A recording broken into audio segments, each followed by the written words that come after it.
Welcome back, guys. Rick here, Canine Solutions Dog Training Company. I hope you've been well. I got a new treat for you today. It's one of our clients, goes by the name of Rich Ryan. You may have heard of him in the past. He's kind of a little bit of a celebrity. Blues. A little bit. Rich Ryan in the Chi-Town Blues Band, correct? That's Is that me. where you've been at before? That's me. Yep. Really good musician. Look up his stuff on YouTube. I did, because I didn't believe him when he first came in. So, that being said, Rich put his dog, George, how old is he now? George will be 3 in February. About 3, so that was about a year ago? A year and a half. All right, so he was about a year and a half old when he came into our program. He is a German Shepherd Wolf hybrid? Yes. Yes, that's right. So yes, he does have some actual wolf in him. It's a real small percentage, but it's a common thing nowadays as well, especially with the German Shepherd mix. And, well, why don't you tell me a little bit yourself, Rich? Why did you bring in George to our program? Originally, when I brought George here was in May of 2018, and it was in an effort to get him trained so that he could be socialized with not only other animals, but with people. And he just wasn't listening to any of the commands that I brought in. The only command he would listen to was the command for cage. And of course to go outside. Yeah, I remember that. He would instantly go to his cage. He said cage. Right. So he needed to be trained. And he was about a year and a half when I brought him here. The training was 3 weeks, and I've worked with him just about every night since he left training. Good point. All right, and we're going to touch on that here in a little bit on how his follow-up has gotten George to where you're going to see in some of the clips we're going to show you shortly. Now, why don't you tell me a little bit about more of the struggles and challenges you had when George first came into the facility, some of the things you were dealing with, some of his behaviors he was doing with it at home. The first of which was his prey drive. His prey drive is very high, and he has a dominant personality, and he wasn't trained to sit, he wasn't trained to heel, he wasn't trained to lay down, he was not, he just wasn't trained. Yep. And because of the fact that he has such a high prey drive, I wanted to find a good trainer, which is why I found you. And I wanted to put George through a very rigorous and well suited program for dogs that are dogs of prey. Okay. So for those of you who don't know, Rich has said the word prey drive numerous times in his explanation there. Prey drive is something that a lot of dogs naturally have genetically in them, meaning they want to chase things of prey. Just like a wolf or a coyote or any wild dog would go after a rabbit, a squirrel, a bird, whatever it is moving fast. It's prey. It's something that they're looking to possibly eat. In domesticated animals, some of that still exists, especially in the working stuff, and we're going to talk about working dogs here in a minute. Now, George had some really high prey drive. I believe he has some stray cats in your neighborhood, right? We did. I have since moved. Okay, that's right. So cats were a big problem for him. He would go after any cat he's seen, squirrels, lizards, you name it. It moved fast. George wanted it. What he was going to do when he got there, we don't know, but we took care of that for him here. So that's a little bit about what prey drive is, okay? So let's fast forward a little bit here, Rich. You know, it's been about a year and a half or so since George has finished the program. And you mentioned earlier that you have been extensively following up with him here. Explain to me or explain to the guys here about how and what you've been doing on a consistent basis to work with George after his training program. All right, when I got George back from you, George was almost like a robot. He heeled, he sat, he laid down. When I stopped, he stopped. And his commands were, how do I put it? They were rigid when he came back from here. And those are things that you wanted out of the program. Yes. You asked for really tight, clean obedience. Yes, Correct. because I'm a single handler.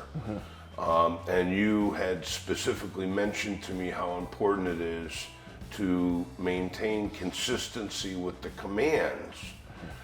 Because otherwise the dogs can get confused, and I don't want to have a dog, specifically George, get confused. That's not healthy for him.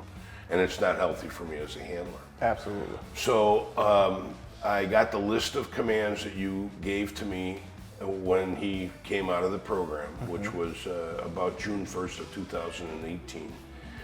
And because it's so hot here in Florida, I run him at night at an abandoned mall parking lot. He does not play well with other dogs. He does only because he's under control and he's under command to do so. However, I would start out with the sit, the heel, the stay, the lay, and I would just, the repetition. I would make him go at 100 yards and sit, and as he came back to me, on command, I would make him lay down, and then I'd make him get up and make him sit. Then I'd make him lay down again. So this repetition, and it was all in an effort to get the commands so that they're single word commands instead of sit, sit, sit, sit, sit, gosh darn it, sit. Excellent, yes. So I got the one word commands, and now it just becomes, it's like clockwork. But because of the fact that he doesn't play well with other dogs and the fact that he has such a high exercise level that he needs, I decided to do the parking lot thing. So. Yeah, nothing wrong with that. So George graduated his program, like Rich said here, or mid last year or so, and it was probably maybe a week or two, possibly maybe 3 after that, where Rich was constantly sending me update videos on our Facebook page of him working George in that parking lot, like you said. And we're talking 100-yard plus off-leash obedience. Now, again, that didn't happen overnight, and would you agree with me? He didn't leave here in that format. No, he left here, when he left Tampa Bay Canine Solutions, he was within a 10 or 15 foot radius of me. I had him under command, and I slowly had to make those distances get larger and larger, but I also had to make sure that I corrected him because I didn't want a robot, but with the same token, I also have to let him be a dog. Absolutely. So there's certain, one of the best commands is the free command. When I leave the house, he heels right next to me. I make sure that I leave the house first because as a dominant dog, I want him to know that I'm in charge, that I'm the boss, not him. Absolutely. And so I'll walk out the door first before him, which he didn't do before. As far as the other commands, it's the repetition. And one of the inherent difficulties that I personally have had with George is he has become collar dependent, which means that off of his training collar, he has had so much training on that collar that he's used to having that collar on him all the time. And one of the struggles that I was having was without the collar on, he wasn't listening because there was no repercussions and no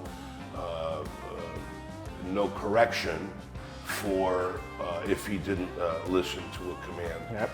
And one of the other things that is very challenging with George is because his prey drive again is so high, especially with the ball, which is like the crown jewel.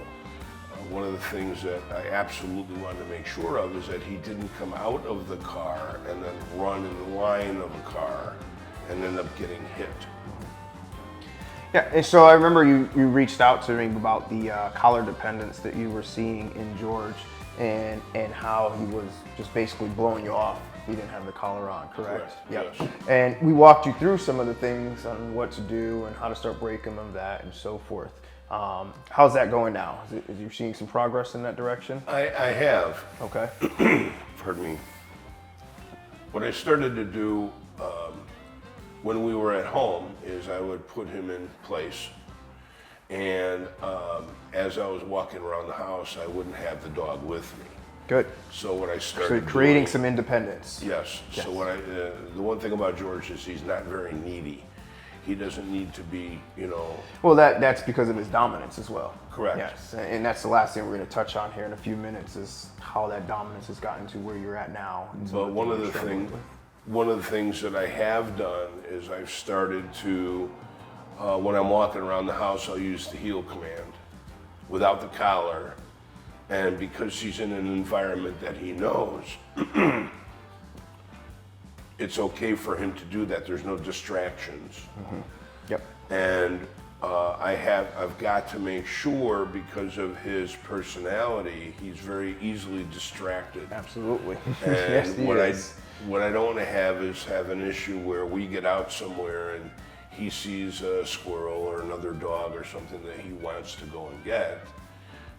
I won't have that with him. So, but one of the getting back to this whole thing of the repetition is you made it very clear to me as his trainer that repetition, the same command over and over and over again, Exactly. is what it makes him happy to do the commands, because he knows that he's going to get praise afterwards, whether that praise is a ball or a treat or something.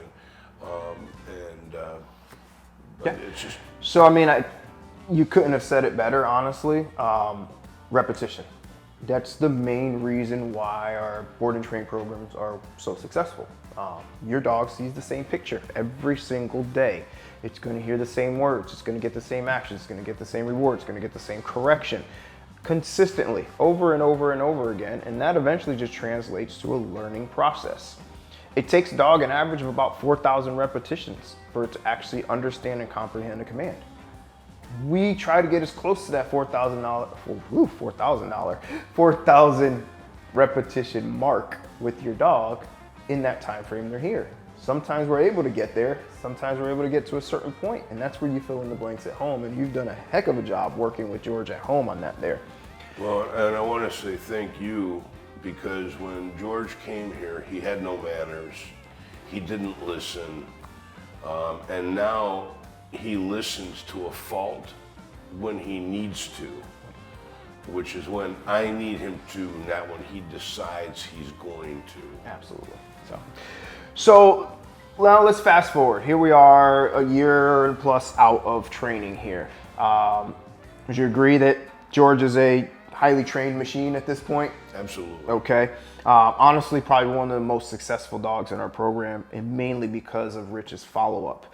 However, you've reached out to ourselves a few times in the last few weeks, maybe a month or so, on some of the new challenges that have arose in George, mainly because of his dominance that he has going on, correct? Correct. So for those of you that don't know George, he is a very friendly dog. He enjoys people. He loves to please. He loves to do things for you. Like Rich said, he loves that ball. He loves that reward. He wants to do those things for you. However, if there's nothing in it for George, he doesn't really like to do it anymore. He won't do it. And by won't do it, he means he may rebel, correct? Correct. All right. He's shown teeth at you a couple times. Yep. Growled at you a couple times. Yep. Kind of said, you know what, I don't want to do this, right? Typical stuff that you would see in an adolescent. So the other thing is age-wise, where's he at right now? He's not even 3. So George is 3. in about peak maturity right now. In the last 6 to 8 months, he's been maturing. He's been turning into an adult dog, complete man at this point. And now he's basically saying to Rich, hey, I love you, but make me do it.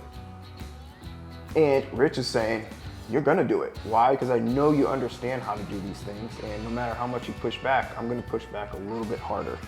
So a few recommendations that we made to Rich was, hey, stand your ground. Don't allow him to do these things. He's testing the waters right now. He's basically saying, try me, make me do it. And he's showing off, he's showing his teeth, he's growling at you here a little bit, right? And you've been standing your ground, and how have you seen that either get better or worse over the last few weeks that we've been practicing? It's getting better significantly. However, again, the inherent difficulty with George is because of his age and because of his personality, he's going to push the issue of how far can he get with me. I'll give you an example. He was laying on the floor below my bed, and I was trying to get up to go to the bathroom, and I told him George Cage, which is the command for him to go to his cage. Yep. And he got up, he walked real slow, he grabbed his blanket, then he dropped the blanket and grabbed the ball. I gave him a correction, and the correction takes the place of the word no, but I say the correction as well. So I'll say no, give him the correction, and then he beelines right for his cage. That's the command I gave him, and that's the command I expect him to follow. So basically, George was saying, I'll go to my cage when I'm ready to go to my cage. Exactly right. I'm going to go grab my blankie, maybe I'll go grab a drink and grab my ball, and I'll get there eventually. And you said, no, you're going to go to your cage now. Correct. Because I've told you to go to your cage now. Correct. What he has stopped doing is deviating off the path from where he is to his cage. He used to walk around the couch and then go get in his cage, and now he just walks right to his cage. And if there's something that's in the line from him going from where he is to the cage, he'll, try to reach out and grab it, and that's when I have to catch him right away and give him a correction. Good. Yeah. So you're standing your ground, basically. Absolutely. You're saying, hey, my terms, not yours here. You have to. You really do, especially with a dog like him. One of the things that you've taught me is that the dog is in your life, you're not in the dog's life. Couldn't have said it better myself. So the reason I kind of brought Rich in today for this kind of Q&A that we got going on here is, first of all, George is probably one of the most successful dogs we had in our program. And again, mostly because Rich has followed up extensively. Now, that's not to say that all of you at home have not followed up, but George and Rich have a different relationship. Rich has different expectations for George. He wants that high level dog. So he's putting in the hours. I mean, how many hours would you say you've put into this dog over the last year? Well, I Rough try to average about an hour a day. Okay. Sometimes it's a little less, so you can do the math. All right. So let's just say, at least hundreds of hours have gone into follow-up here. Hundreds of hours. Yes. So that goes back to where in one of our prior videos I mentioned, people see our demo dogs when they come in for an evaluation or they sign up for training, and they're like, yeah, I want my dog to do that. And I said, it's not going to happen. Not in 3 weeks, guys. You have to follow up extensively. My dogs were always competition level dogs. There's thousands and thousands and thousands of countless hours put into these dogs. But that's the result you're seeing now. You didn't see the thousands of hours that went into it. And you got to see a small picture of that with George. You've put hundreds of hours at this point. I know you're going to continue to get better with him here. The other reason I brought you guys in today was, and you're going to see George doing some of his obedience stuff here shortly, is obedience doesn't cure it all. Would you say I'm right on that there?